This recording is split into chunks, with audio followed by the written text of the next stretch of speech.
Hey, everybody. I'm here with my friend Adam Swenson, who you might have met if you saw the podcast that Adam and my friend Melvin Edwards and I did together the other day. That was sort of introducing Adam to the channel. And Adam's going to be contributing on here from time to time with things that he's written on his Substack channel, which I'll show a link for that. But also, he's just somebody I love to talk to and process things with. So I really enjoyed a Substack article that he showed me the draft of that he's writing right now. I thought we should talk about this because one of the biggest questions that I get consistently on this channel is, in all of this work that you've done with the books that you've written and the videos that you've made and just the people you've talked to in your life, have you ever changed anybody's mind? Have you ever seen anybody change their mind about who's a Trump supporter? And the answer to that is yes. The answer to that is every time it's happened, it's been a long process where I could never say, oh, it's because of something I said magically. It's like a whole bunch of things have come together in a person's life where then it just sort of like I would equate it to the change that I went through in my own life in 2016 and beyond when I encountered Trump and I had to start rethinking all of my assumptions as somebody who was raised as a Republican. So Adam and I have a mutual friend who has gone through that process recently. And so I want to share that. I want to have Adam share that. But then what we want to do in this discussion is to go deep into some of what he talked about in his Substack article about how we change our beliefs like that and how to walk alongside somebody who's going through a change in their political beliefs and how to be helpful with that, what might lead someone to change. So anyway, with all that, hi Adam, Hey, good Pat. to see you. Good to Yeah, be here. Thanks. yeah. So let's start out just with that story of this friend of ours who we both know, we both respect, who is somewhere a little bit further down that path than he was, last week, in Yeah. terms of his beliefs about Donald Trump and stuff. So yeah, why don't you tell us about that? Yeah. Yeah. Somebody I've known for quite a while. And they were a big, Fox News person and, conservative Christian and a very good example of that. You think of sometimes the more onerous MAGA contingent, and this does not describe this person at all.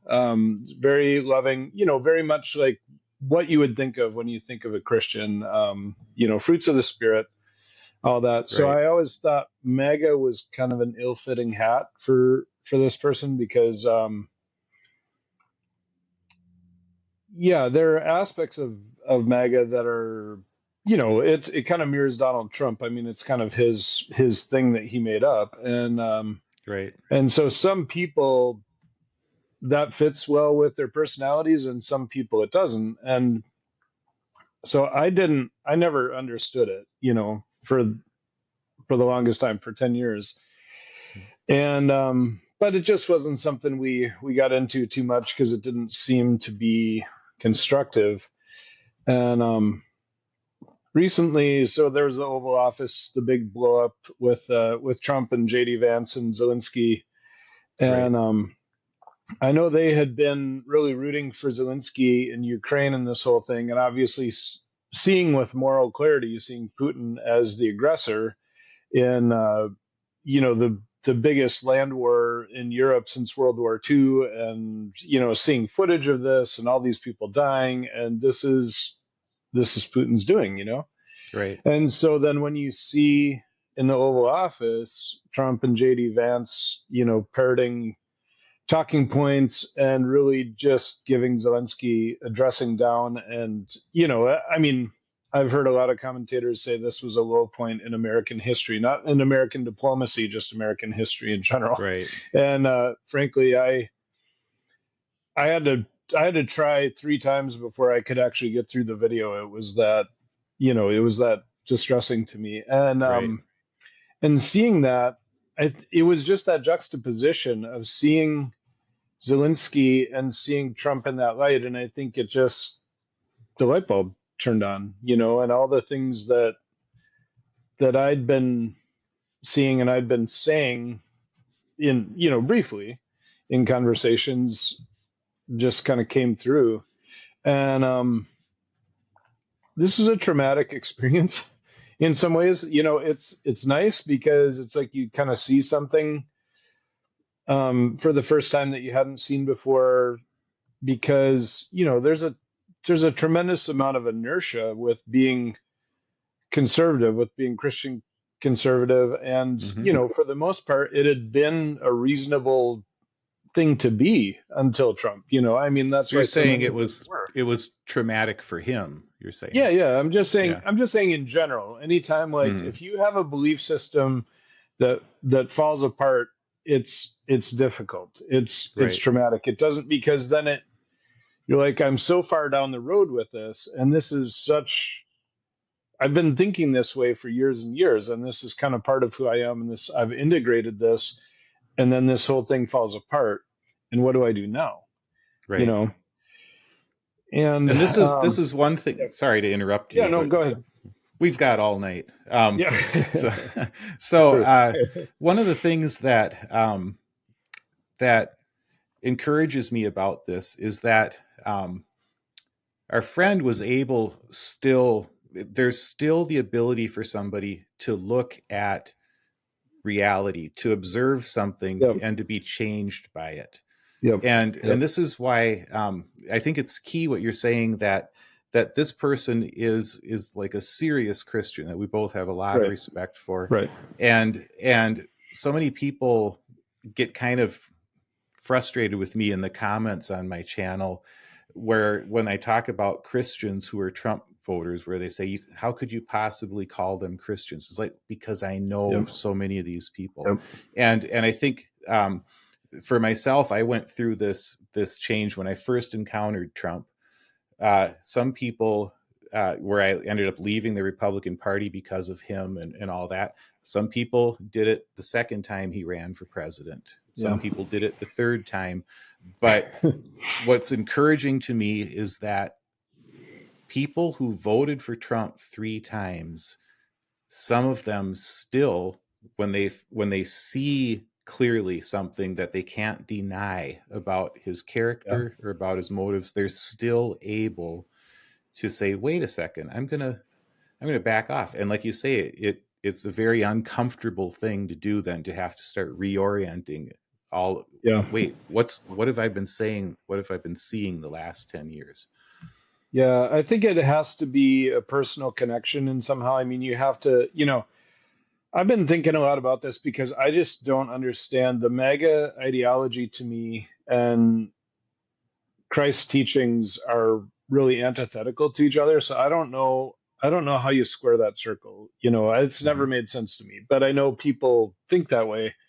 I really think that there's a lot of people who, if you grew up in the church and you've been a Christian for 4 decades, and you've got the fruits of the spirit, the love, joy, peace, gentleness, faithfulness, kindness, so on, and Hmm. you have that deep in your bones, then you don't take on the abrasive, hateful qualities of MAGA. You view it as more of a philosophy of, well, we need to take care of things at home, and we maybe shouldn't be sending as much money overseas. And, it's good to have a strong border.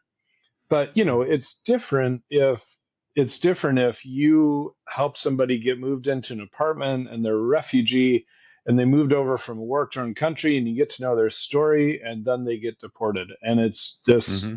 like, when it happens to someone else thousands of miles away who you don't know, then it's policy, right? And Right. when it happens to someone you know in your town, then it's personal. And then I think, I mean, we all do this. I mean, things that happen close to home bother us more than things that happen further away. And Right.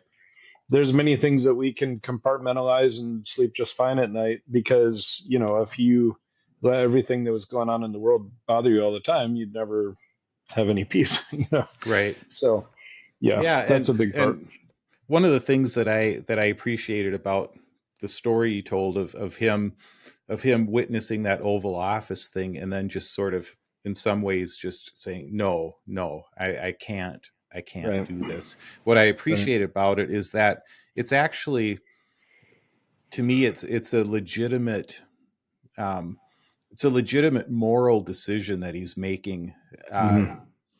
as opposed to, I mean, if people change their mind for any reason, I'll take it. I'll take it. Right. Right. For sure. But there's so many people who, like, you can see videos that you find on the internet of somebody who's like, well, I loved everything about Trump, but I just Mm. lost my job because of him. So, and Yep. it's like, okay, For so sure. you haven't changed at all. You Right. just lost your Right. job, Right.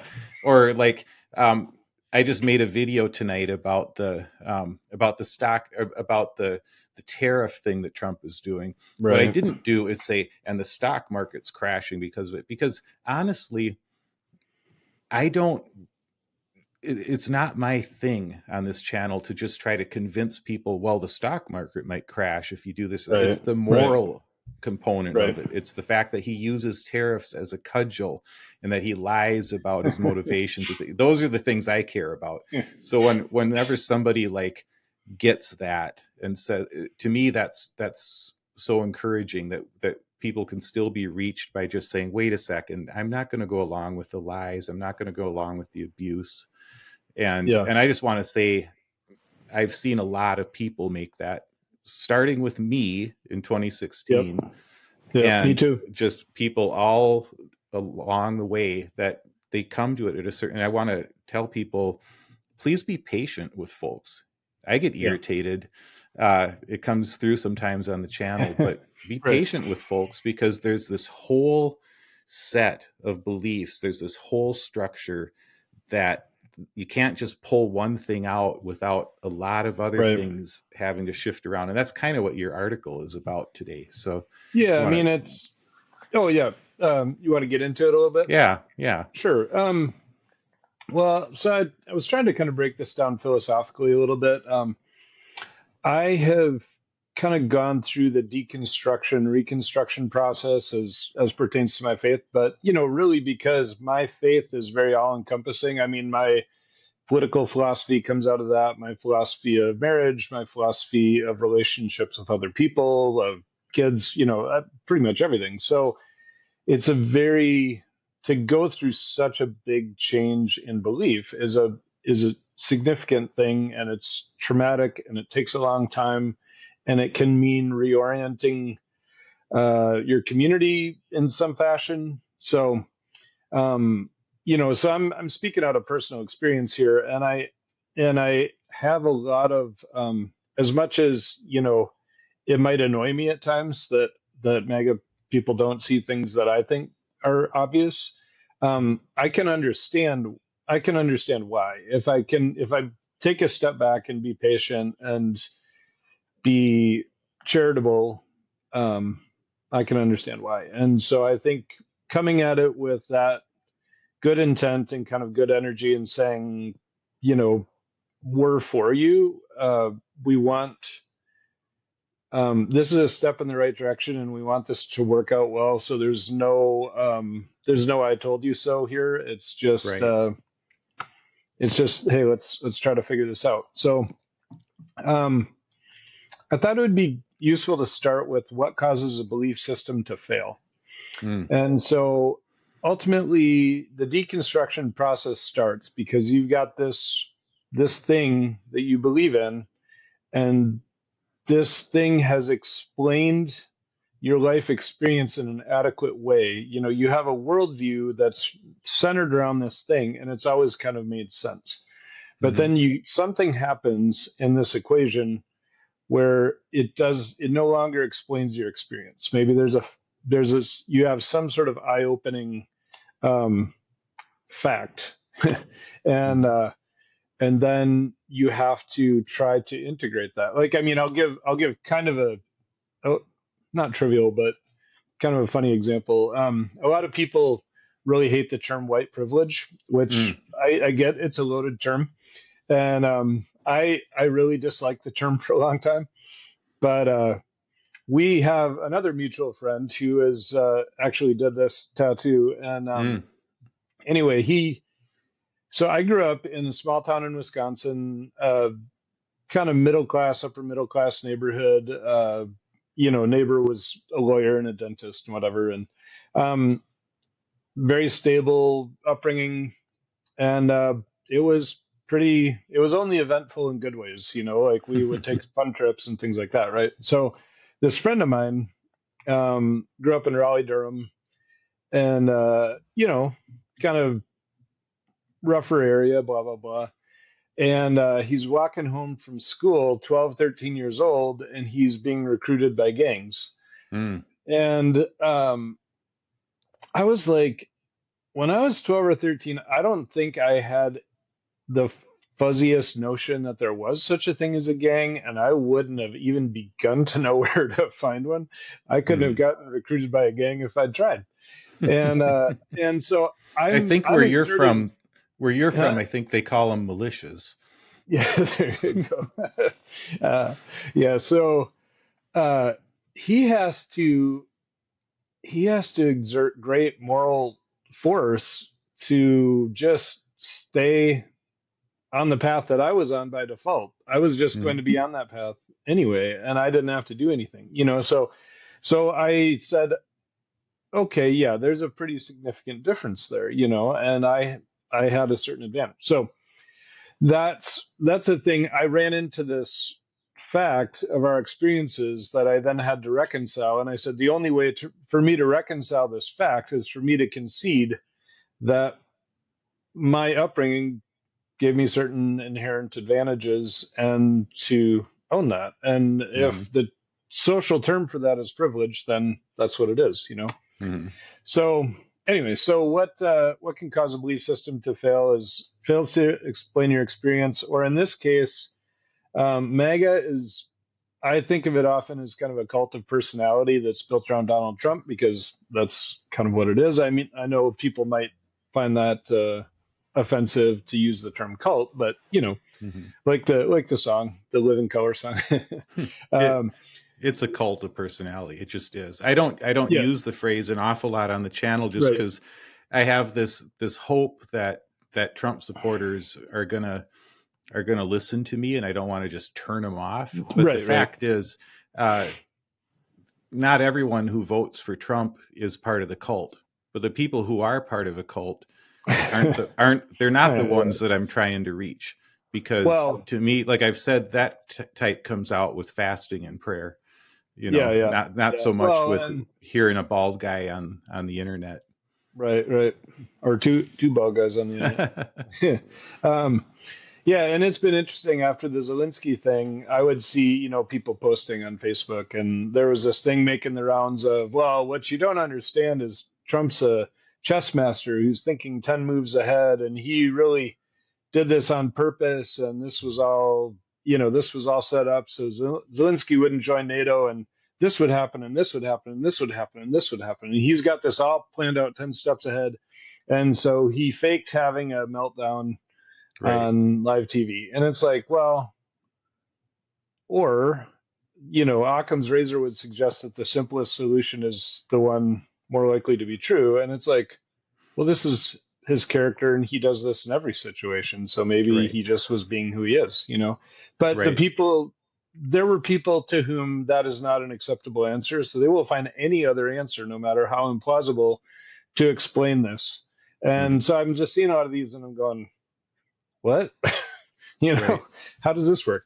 So, yeah, And the question I have, this isn't in your article, but yeah. the question, just as somebody with who's been a pastor for many years, um, my question is, what is that need that's causing them to want to believe this stuff? Like, what's the Mm, deeper thing going on? And that's outside the scope of this conversation here, but that is what I, mm.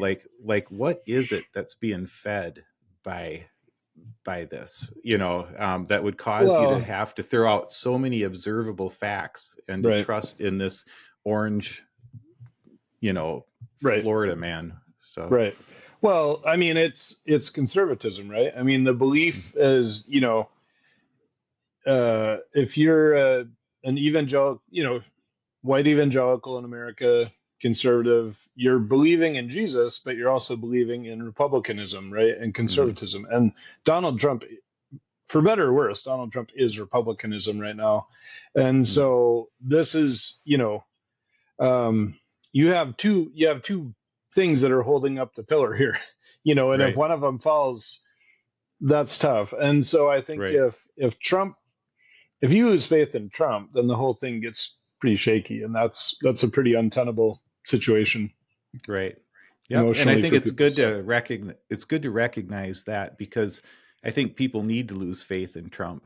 yeah, And oh for sure, and it's good to recognize, though, that in asking someone to do that, what you're asking them to do is equivalent to making a leap of faith right, into, a, for instance, a Christian belief system, or any sort of belief right, system, where there's a point where it's like, okay, if you actually do embrace what I'm telling you here, it's going to mean you're going to have to unlearn a lot of things where you found your security, where you got your security from. yeah, And yeah, 100%. And that's very disorienting to say I find myself now outside of the mainstream Republican view that I've lived in literally my entire life. And that mhm. is a big part of my identity. That's a big part of my social circle. That just does not, that's hard. That's hard to do. So, Yeah. and it takes a lot of courage to own that, because there's so much disincentive to make you not want to. It's an inconvenient truth, to quote Al Gore. Yeah. Right. Yeah. So after your belief system fails, the nomenclature is a little tricky here, because I often use the term deconstruction. I know that's kind of loaded for a lot of people. I don't, you could say crisis of belief. I think that's roughly the same thing. You could maybe say a dark night of the soul. That's Hmm. probably in the ballpark. So if the word deconstruction bothers you, then call it a crisis of belief. I Hmm. think that's fair. And I would say another phrase that comes in there somewhere is just intense cognitive dissonance, Yeah. where it Yeah. just catches up with you after a while, where it's like, Yeah. I can't keep dividing my mind to Right. hold this truth and this completely incompatible truth, and I'm Yes. having to divide my mind in so many ways in order to hold this together. I couldn't do it from the beginning. I was, Right. the first, and that's why, like, people say, ah, you're living in the liberal media echo chamber. And I'm like, no, I watched this guy for 5 minutes and I was like, are you serious? Like, Right. what? Uh, Yep. no, I When I went and through if you, yeah, my whole transition out of the Republican Party, I was watching Fox News yep, and listening to other things like that, and it was like, they're lying to me. yeah, They're not telling me like that. I ended up going and looking for other sources of right, information that I had always written off before, but I went looking for them because I was looking for somebody who would just tell me the truth about what's right. happening. And it's really striking. Like, I don't watch a lot of Fox News, obviously, but Hmm. it's really striking when you see the Trump Zelensky thing happen. And then, I'm getting a lot of news from, CNN and the Wall Street Journal and Bulwark and lots of different podcasts and, MSNBC, blah, blah, blah, NPR, whatever. Hmm. But then, and they're all kind of in a similar vein. And then you watch Fox News and it was like, Zelensky was shameful. He should have apologized. He didn't wear Right. a suit. This was terrible, and it's, Hmm.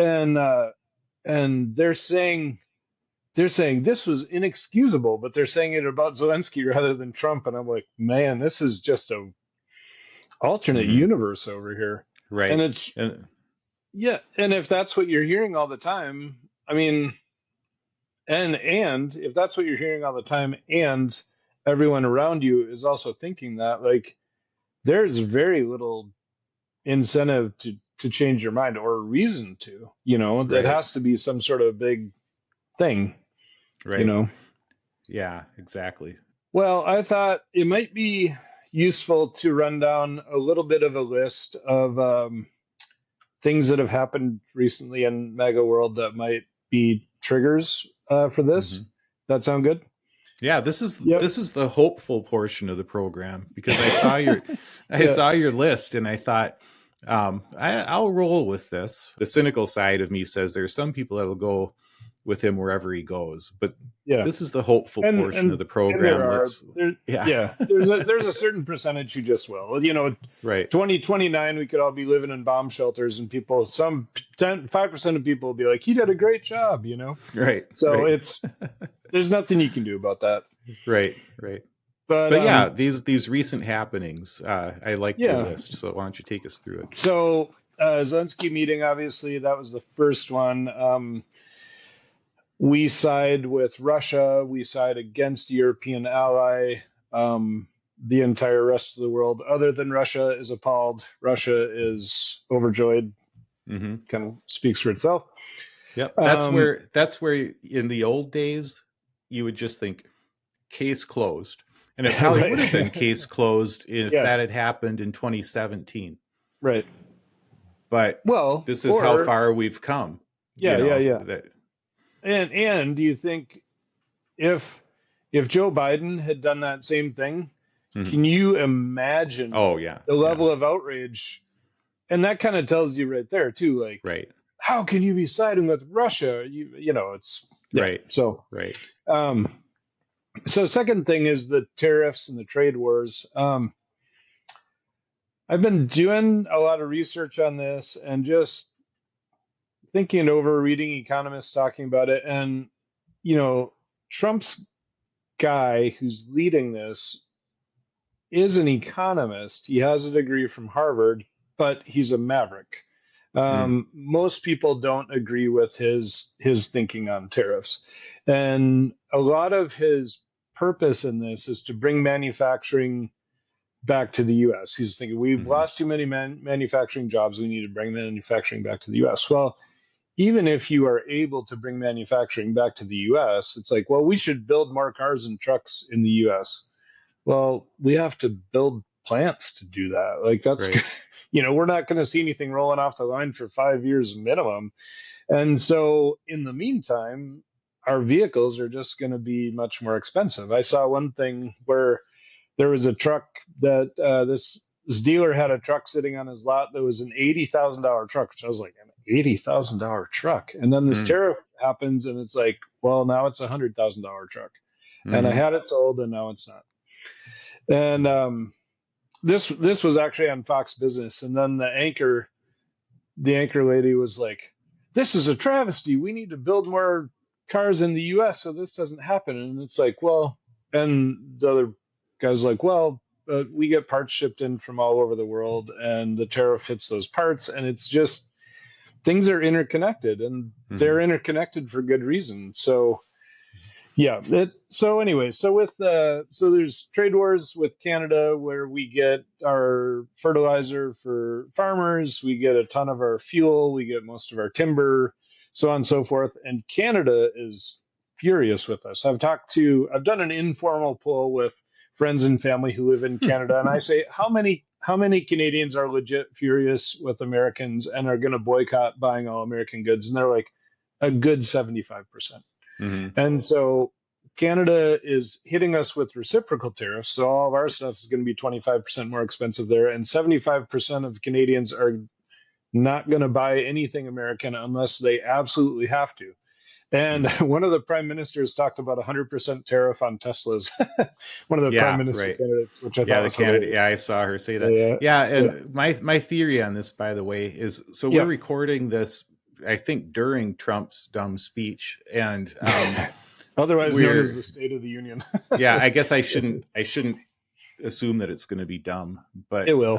It will, but yeah. it's But safe. so we're recording it during that, and so by the time that I actually edit this video in a day or two, and I wouldn't be surprised if Trump has again sued for peace in this trade war and then declared victory, because that's kind of what he Yeah. does. I just Yeah. released a video tonight about the whole tariff thing. And Yeah. as I released it, I thought, I wonder if by the time people even see this video, if he won't have surrendered again. He sees the stock market crash and stuff, but we'll Right. see. We'll see. Well, and then that's the thing too, is like markets really just like uncertainty, and Right. there's uncertainty. There's no sector that you look at where there's certainty. So, Right. and tariffs are about as, you're making a choice to make everything incredibly uncertain globally, Right. and people in Europe are saying, our we have a 1% growth in GDP year over year, and a tariff from the US could cost 0.5%. I mean, that's putting us near recession territory. It's Hmm. like, why do we want to make Europe go into a recession? How does that help us? Yeah. Yeah, It's and in anyway. the video that I just made tonight, that I released tonight, I laid out a few different reasons why I think Trump possibly could be doing it. One of them is controversial, but it's simply he might not be as smart as he thinks he is. Yep. So anyway, Yep. so go, Fair enough. yeah, go Yep. ahead. What I Controversial. see the next one on your list here, Yeah. USAID. Uh, yeah. Yeah. So I saw a report leaked by someone high up in USAID who talked about just kind of the death count if we don't fund. And so there will be a lot of death by starvation, there will be a lot of death by HIV/AIDS, and there will be a lot of illness happening globally that we don't get out in front of. And so diseases don't need passports, they don't respect borders. That stuff is going to find our way to the US. So even if you're solely talking about making America more secure, it's it's very much in our interest to nip it in the bud if we can while it's still in Africa. If there's some hemorrhagic fever that people die of in 28 hours, Hmm. because it's the old stitch in time saves nine. So by Right. the time it gets here, we could be looking at 1,000 deaths, and it's going to cost 100 times as much to treat and contain. Right. So, however you want to look at that, but when the chickens And come home to roost on that, I think that's going to be one. yeah, and this there's several of the things that are happening right now that all play into a certain theme that shows up in a lot of my videos, including the one I made tonight, which is could we please stop talking about these things as though Trump's motivation is what he says it is. So, like, if he's Right, talking about right. cost cutting, for Yep. instance, this USAID thing, this is not a cost savings when you think Right. about all of the value that we purchase through USAID in soft power, Yep. around the Yep. world, but also it's well, it's one of Russia's hobby horses. Putin hates USAID. There are people because of that soft power, and probably Yeah. because um, I'm sure we use it in ways that project our power around the world and undermine his too. So this it's like another favor for Putin to do Right. this under the guise of cost cutting, and it's Right. just that sort of thing. I just think we've got to be clear about that. So. Right. Next one on the list is the Gaza plan. If anybody didn't see the 30-second video on this that shows a bombed out Gaza, and then it shows basically Vegas with hummus, with with Trump and Netanyahu lounging by the pool, and then there's this big square, and there's this huge golden statue of Trump, and it says Trump Gaza. Mhm. Um, so in order to do this, you have 2.1 million Palestinians living in Gaza that you would have to forcibly extract somehow, which is against the Geneva Convention. You Mhm. can't do that, and that was decided after World War II. So you think about what the precedent is for that. So then you Right. think about how unhappy are 2.1 million Palestinians going to be forcibly removed from their homes? And Trump said, Mhm. well, we don't need to buy the land. There's nothing there to buy. Have you seen it? So Right. it's like, not only are we going to take your house, we're not going to pay you anything. We're going to move you somewhere. The U.S. is going to Mhm. take this over and build Vegas there, and Right.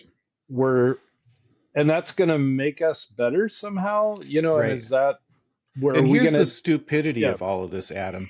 I mean, well, what you just said is where yeah, some of the right, stupidity is. But even if, just assume that he's just trolling, that Trump right, is just trolling. That's what so many of his supporters say. Oh, he's just trolling. Ha, you've got Trump derangement syndrome. You took the bait. He's not going to do TDS. that. And it's like, I'm sorry, but he's trolling in a part of the world that has Yeah, experienced incredible trauma yeah, at the right, hands of very powerful forces, right, and and one of the things that comes from that has been terrorist activity, yep, violence, that sort of thing. So he might think it's really funny to troll, but this right, is just the sheer stupidity of the president of the right, United States, the way that he talks in general. So we can talk about the Gaza thing, but we could talk about just that Zelensky meeting again, just the fact that he's sitting there talking about World War III. I've never heard a president of the United States talk about nuclear war as much as Donald Trump does. It's right, something that right, that they talk about in hushed terms, if they talk about it at all, because of the awesome right. force of that. And he just throws it around, and it's like, it's because Putin's in his ear saying, "Hey, well, I could do that whole nuclear war thing if you don't go along with me, but Right, we're right, buddies, so I won't as right, long as you're, right, and right, Trump, you can see, he has a conversation with Putin, and then he starts talking about World War III, and it's like, just the sheer dumbness of this man. Um, this is why I use a script usually, because when I'm off script, I start using words like dumb and stupid. Yeah. So I'm going to put up some of these things on the screen, Adam, that you listed, because there's quite a list, and the point of these things is, you called them recent happenings in MAGA, and it's like every one of these things, I think, in 2017 would have been a shock, and yeah, it's to the point where now people are they've so much bought the package that it's like, instead of it being a shock, you have to start making excuses for it and say, well, he's got this grand plan, like you were talking about. He's right, playing four-dimensional chess or whatever. yep, yep, And so I'll put these things up on a list, because I want to move on to this question that you kind of deal with in your article then. So say a person is encountering these, one of these things, say the Gaza thing, mm, they start to realize this is horrific, the way that the mm, president of the United States is joking about this, or if he's serious, it's even more horrific. right, So then it starts to be a little bit of a failure of the belief mm-hmm, system, because this guy mm-hmm. that you believed in, you're starting to question. And so the question that you ask is, what happens when belief systems fail? And why don't you talk about that a little bit? Yeah, so I mean, I think shock is the first thing. I mean, I remember having that experience when I went through it, and it's so destabilizing. And you lose a significant degree of, we kind of build an intellectual framework. There's a structure on which we kind of hang our belief. And when some of that, crashes, I mean, it's about as traumatic as if a tree came through the roof of your house and your Right. storms are coming and you're getting rained on. Um, you may also lose some community from it because some of your community may be oriented around the fact that we believe the same things, and if you Hmm. become a liberal, as people would see it, uh, Hmm. maybe some people don't take you seriously anymore, or think you've lost your way. Right. um, You and I have Maybe a both little. experienced that. Yeah, for sure. Maybe a little bit of losing your sense of self too, depending on how much of your identity this is, which honestly, if this has been a huge part of your life for 40, 50, 60, 70 years, it is part of Hmm. your identity. Right. Yep. Yeah. And so how do you help somebody, like my question is, say you encounter like this mutual friend of ours who's you know starting to ask these questions. I think he's a little further than just asking questions now, but For sure. we've got friends who will still talk to us, and Yeah. there's these things that come up, but how do we walk with somebody through that process without without just completely alienating them. Yeah, it's a good question. I think just having the posture of, this isn't an I told you so thing. This is something that recognizing that this is a difficult thing, and trying to treat someone the same way you would if they had some sort of serious physical illness or ailment. You would show up with compassion, and you would try Mm-hmm. to be supportive and ask, how can I help? And you would talk to them and let people process their emotions about this. And sometimes, one of the good things they say, one of the sayings in evangelical circles is God doesn't waste pain. And I Mm-hmm. think that one of the things that when we go through these really painful experiences, it does give us a window into how to navigate them and how to survive them and how to come out the other side. And as painful as it was for me to go through this, I, you know, like when people talk about deconstruction, say this is inherently a bad thing. I kind of say if I had persisted in the mode I was in from like 2017 to 2021, I don't think I would have just walked away from my faith if I didn't do this option of kind of breaking it down and building it back up. You can either Mm-hmm. just make a clean break, like you could just, or you can say, no, this is really important to me. There's something here. Like in my case, um, I went back and read I went back and read the Gospels, and I read the Sermon on the Mount, and I said, okay, Jesus teaching, this is what I remember. This is good. This is, I think, a thing that I can build on. And so it's something about the structure that people have put around it. And it's something about the control that people are needing to have and exercise through the structure that's really not working for me. And that's maybe not repairable for right now, Mm-hmm. but the teachings of Christ I can still get behind. So I think you still need to Right. kind of find that core, because if you've been a Republican for all this time, if you've been a conservative, there's nothing inherently wrong with being conservative. That's not the point. The point is Trump isn't a conservative. He's just Right. a He's a one-off weird, among he's a animals, he's a fascist. platypus. He's like Right. there's nothing. Right. He's just his own thing. And so Right. you don't have to say I'm no longer a conservative. You just have to say Trump isn't a conservative. He's damaging the party. He's damaging the church. And I hope we get him out of here as fast as we can. And I hope we purge Trumpism from the ranks as fast as we can. Mm-hmm. Perfectly valid thing to say, you know? Mm-hmm.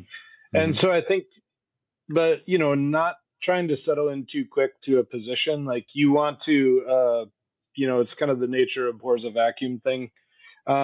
When you lose this thing that I've believed all this time, and then it's like, well, what do I believe now? And it's really Mm-hmm. uncomfortable to not know what you believe. But if Right. you try to settle on something right away, I think there's a good chance that you kind of fall into the wrong thing. So Mm-hmm. just take it slow and take some time to gather information and talk to people who have been down this road, maybe. And then the last thing would be just to get rid of old media habits. If Fox News has not been doing you any favors for the last 30 years, then it's not going to help now. Right. Right. Exactly. Yeah, and that's my whole story that I've talked about many times about the I think the thing that's different about me from, say, a lot of my family members, Yeah. siblings, cousins, that sort of thing, or some friends. The thing that's different about me is that before Trump came on the scene, I was a pastor for 20 years.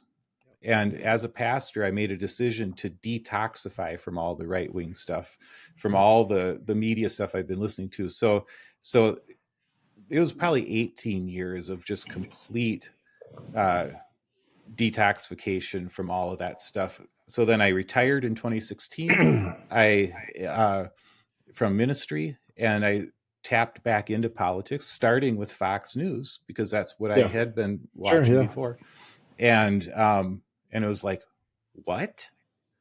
Yeah. Because I Right. hadn't been steeping in it for all those years. Right. Whereas, and so then I've got to be compassionate on close friends and family members that I look at, Yep. and they've been steeping in it that whole time.